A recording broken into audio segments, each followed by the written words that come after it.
नमस्कार दोस्तों, आप सभी का बहुत बहुत स्वागत है आपके और हमारे YouTube channel business education point पर। आज का जो हमारा वीडियो है हमने मुख्य परीक्षा को ध्यान में रखकर बनाया है, मुख्य परीक्षा 2020, जिसमें हमने अर्थव्यवस्था से संबंधित कुछ महत्वपूर्ण एवं बेसिक प्रश्नों को रखा है जो कि आपके लिए बहुत ही उपयोगी हैं और हम आपकी प्री के साथ साथ मेंस की भी तैयारी करवाएंगे। इसलिए यदि अभी तक आपने हमारे चैनल को सब्सक्राइब नहीं किया तो सर्वप्रथम आप हमारे चैनल को सब्सक्राइब करें। साथ ही साथ चैनल को सब्सक्राइब करने के बाद आप हमारी वीडियो को लाइक करें, साथ ही साथ अपने दोस्तों के साथ शेयर भी कर सकते हैं और आप हम यूट्यूब पर, इंस्टाग्राम पर, टेलीग्राम पर भी ज्वाइन कर सकते हैं।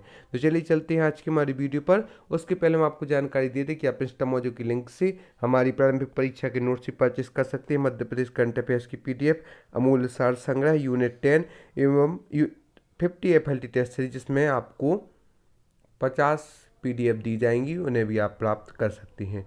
चलिए चलते हैं आज की हमारी वीडियो पर।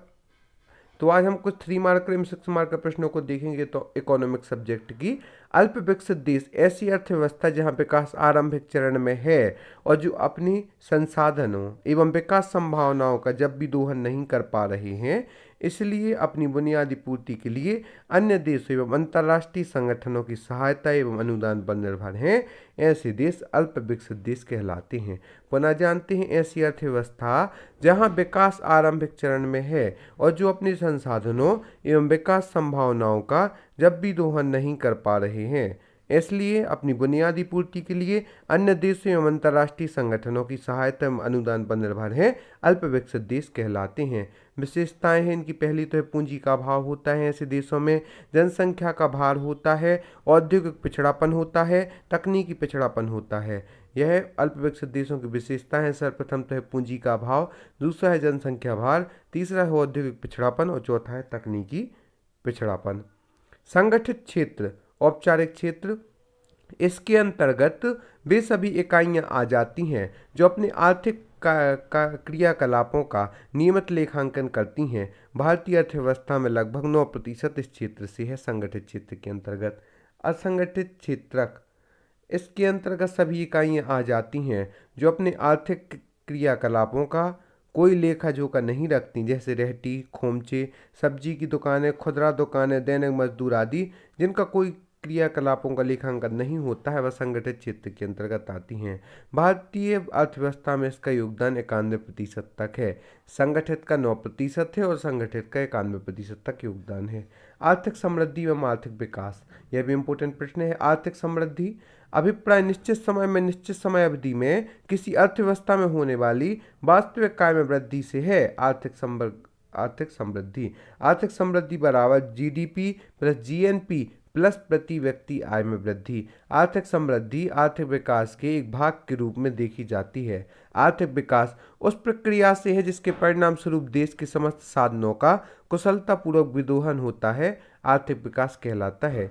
इसमें राष्ट्रीय आय और प्रति व्यक्ति आय में निरंतर और दीर्घकालिक वृद्धि होती है तथा जनता के जीवन स्तर एवं सामान्य कल्याण का सूचकांक बढ़ता है, अर्थात इसमें आर्थिक और गैर आर्थिक दोनों चरों में शामिल किया गया है।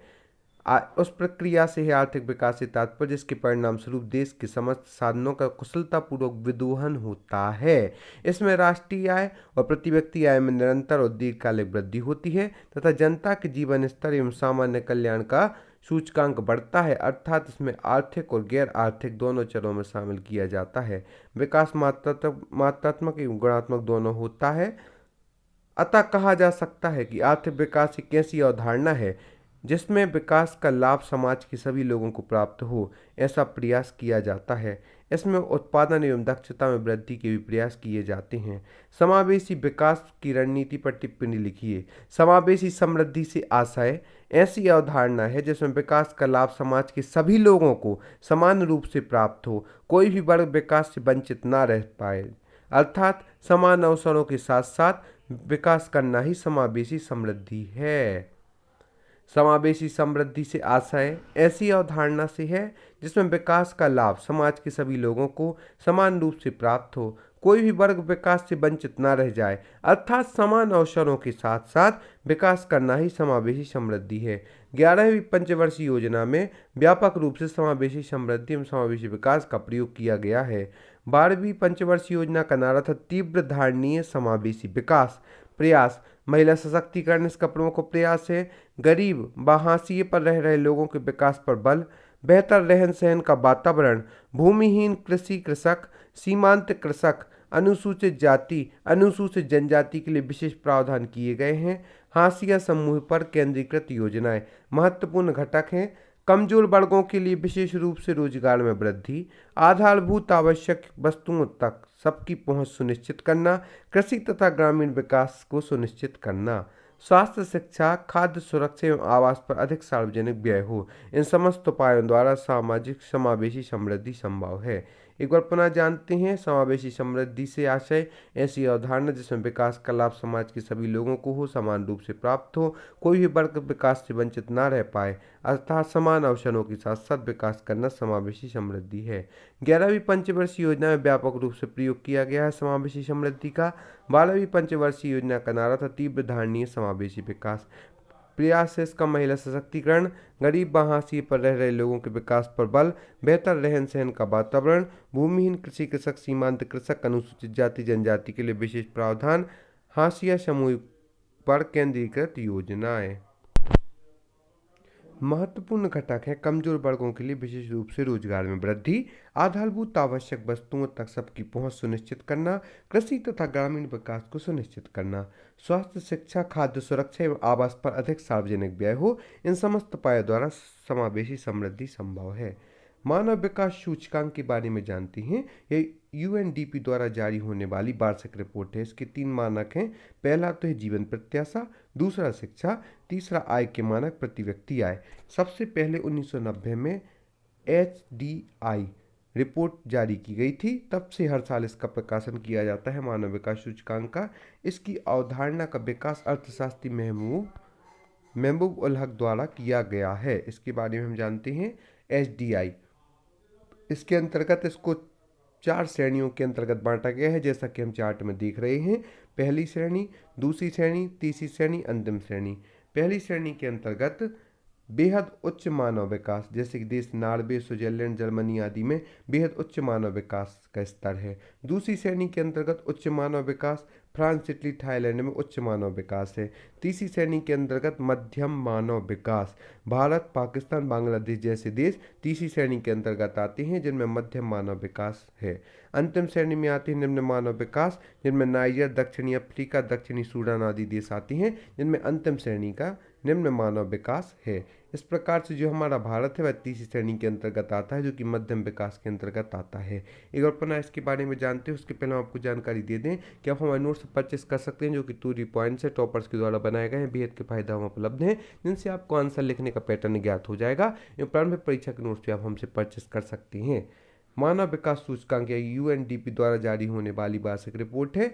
मानक इसके 3 है। जीवन प्रत्याशा, शिक्षा, आय के मानक प्रति व्यक्ति आय। सबसे पहले 1990 में HDI रिपोर्ट जारी की गई थी। तब से हर साल इसका प्रकाशन किया जा रहा है। अवधारणा का विकास अर्थशास्त्री महबूब उल हक द्वारा जारी किया गया है। HDI पहली श्रेणी, दूसरी श्रेणी, तीसरी श्रेणी, अंतिम श्रेणी। पहली श्रेणी में बेहद उच्च मानव विकास, दूसरी श्रेणी में उच्च मानव विकास, तीसरी श्रेणी में मध्यम मानव विकास एवं अंतिम श्रेणी में निम्न मानव विकास आता है। पहली श्रेणी के देश के अंतर्गत नॉर्वे, स्विट्जरलैंड, जर्मनी, दूसरी में फ्रांस, इटली, थाईलैंड, तीसरी में भारत, पाकिस्तान, बांग्लादेश और अंतिम के अंतर्गत आता है नाइजीरिया, दक्षिण अफ्रीका और दक्षिणी सूडान आदि देश आते हैं।